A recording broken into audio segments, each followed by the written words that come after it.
Olá, a gente vive cercado de imagens por todos os lados, né? Em todo lugar, o tempo todo. Mas, será que realmente paramos para ler essas imagens? Pois é, existe uma linguagem escondida em cada pintura, em cada fotografia e até no grafite do muro da esquina. Hoje a gente vai começar a decifrar esse código. Essa pergunta pode parecer simples, mas ela é a chave de tudo. Como é que a nossa mente interpreta o que os olhos veem? Como se tira um significado de algo que não usa palavras? Pensa bem, desde criança a gente é treinado para ler textos. Passamos anos na escola aprendendo o alfabeto, a gramática, a sintaxe. Agora, quantas aulas tivemos sobre como ler uma imagem? A tal da alfabetização visual é uma habilidade que quase nunca é ensinada, mas é fundamental para a gente entender o mundo. E aqui está o ponto principal. Assim como a língua portuguesa, a arte visual também tem seu próprio conjunto de regras, seus elementos. Cor, forma, linha, composição, tudo isso forma uma espécie de gramática que os artistas usam para comunicar ideias, para provocar emoções. Então, vamos começar por aqui. Nessa primeira parte, a gente vai dar uma olhada nas ferramentas básicas que precisamos para começar a entender essa tal gramática visual. Uma fotografia parece só um recorte da realidade, certo? Um momento congelado.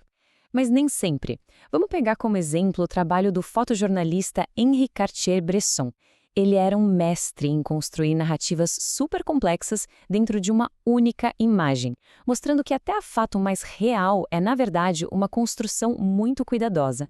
Olha só como os elementos visuais aqui contam uma história. A composição em espiral, ela meio que puxa nosso olhar para o centro, dando uma sensação de um ciclo que não para. A luz é dramática, o que aumenta a tensão. Quando a gente combina isso com o tema, crianças em uma instituição, a imagem sugere uma história poderosa sobre estar preso em um sistema quase esquecido. Então, ok, a gramática visual pode construir uma interpretação muito forte da realidade. Mas essa mesma gramática também pode ser usada para o exato oposto, para desconstruir a nossa percepção do que é real, do que é possível. E para falar disso, a gente precisa conhecer o artista holandês M.C. Escher.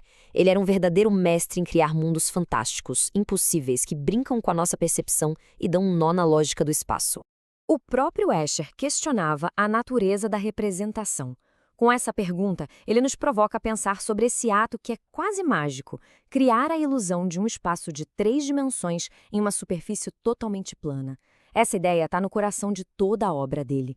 E essa obra, Répteis, ilustra o ponto dele de forma brilhante.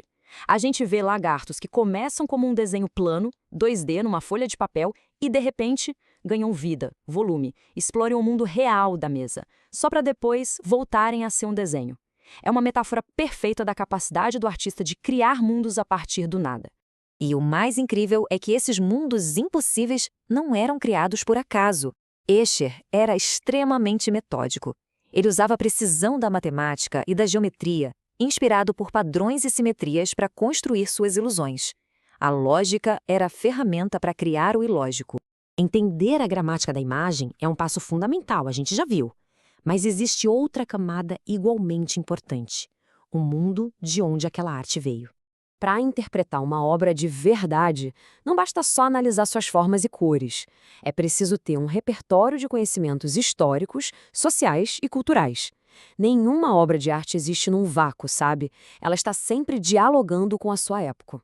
Vamos comparar 2 mundos. De um lado, o Nascimento de Vênus de Botticelli, criado na rica e otimista Florença do Renascimento, celebrando a beleza e o mito clássico. Do outro, Guernica, de Picasso, uma resposta visceral, um grito contra o horror de um bombardeio na Guerra Civil Espanhola. Sem contexto, Guernica seria só um monte de figuras caóticas. Com o contexto, se torna um dos mais poderosos manifestos anti-guerra da história. Agora, vamos trazer toda essa conversa para o nosso dia a dia, para o mundo que a gente vê quando sai de casa. As mesmas regras de composição, de cor e de mensagem que vimos nas obras clássicas estão vivas, pulsando na arte urbana de hoje. As paredes das cidades se tornaram as novas telas. Dá uma olhada nesse mural do artista brasileiro Eduardo Cobra. O grafite usa o espaço público para expressar ideias, para criticar a sociedade e para criar um diálogo direto com quem passa por ali. É a gramática visual na sua forma mais democrática e imediata, transformando a paisagem da cidade. E só para não restar nenhuma dúvida, o conceito de artes visuais hoje é amplo. Ele evoluiu para incluir a arte urbana, como uma forma de expressão legítima e super importante, lado a lado com as formas mais tradicionais que encontramos nos museus. A partir de agora, o mundo ao redor pode parecer um pouco diferente.